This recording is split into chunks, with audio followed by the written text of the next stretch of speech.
What's up, everybody? It's your boy Ryan, and this is the Thunder Channel on Nootropics.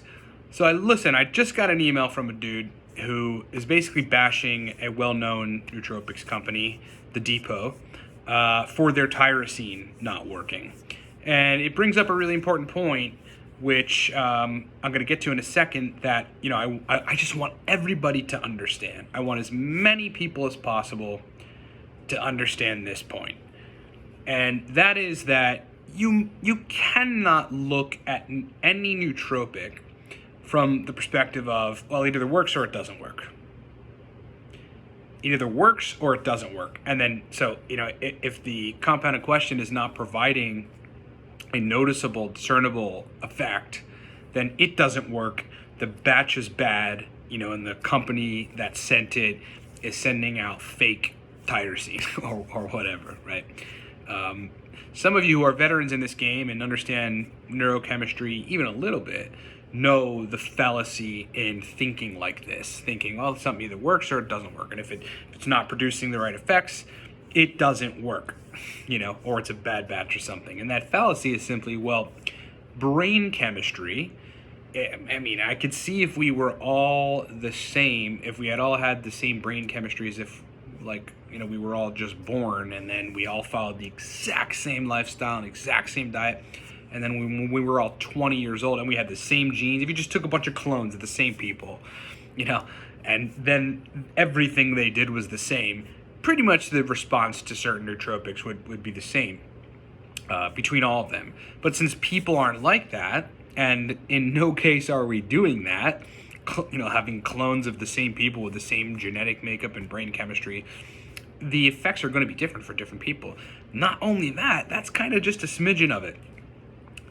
The most prominent thing that influences your effect from a nootropic when you're trying to reach a particular target, in this case with tyrosine, this is the compound in question, energy, stimulation, motivation, is supposed to be making more dopamine and the rest of the catecholamines, like noradrenaline.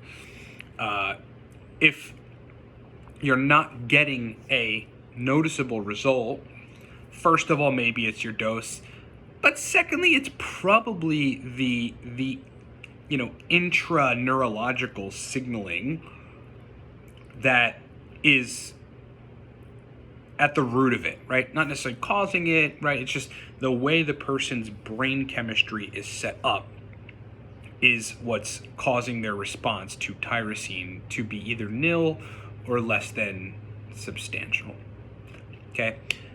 It could also be other co-administered nootropics or supplements with the tyrosine.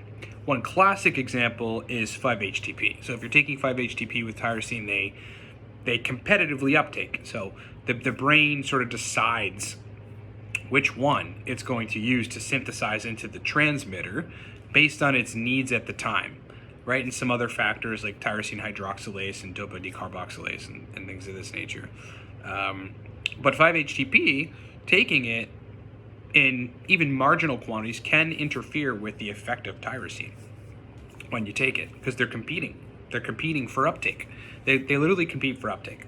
So that's just one thing. I mean, if you got a person that is coming off of a hardcore pharmaceutical stimulant that they relied on for many years, likely have some D2 receptor desensitization, probably some modifications in D1 receptors.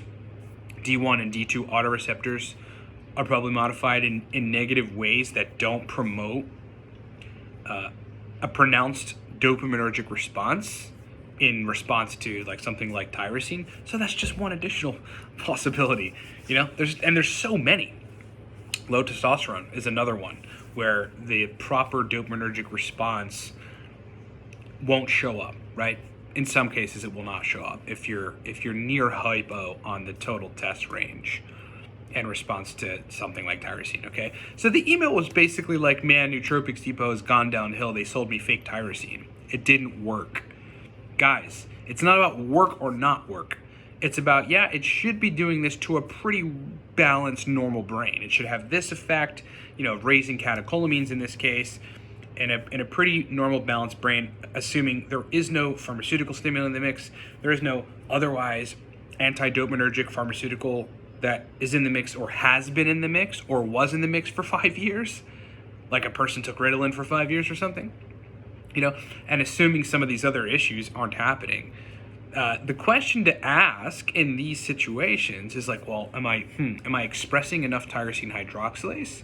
Is that one thing? Again, are the D2 receptors desensitized? Do I have low testosterone and that's affecting dopamine in general? Is there a serotonin issue where it's in excess quantity because of something that I'm taking, and it in and of itself is fussing with dopamine signaling, or I'm taking 5-HTP and that's competing with tyrosine uptake? Those are the questions to ask, not like, why is the depot selling bad tyrosine? Because they're not. I mean, I can guarantee you they're not. And I'm not affiliated with them. I don't work with them. I'm just saying these are the kind of things that, like, I don't want to say it gets me mad, but it gets me like, I've been trying to tell you guys a lot of this stuff for a long time. Some of the videos, they may get 300 hits, whereas some of the videos with like stacks in them get 1,000 hits. Maybe you guys should watch the other videos that maybe get 200 or 300 hits or something right away when they launch.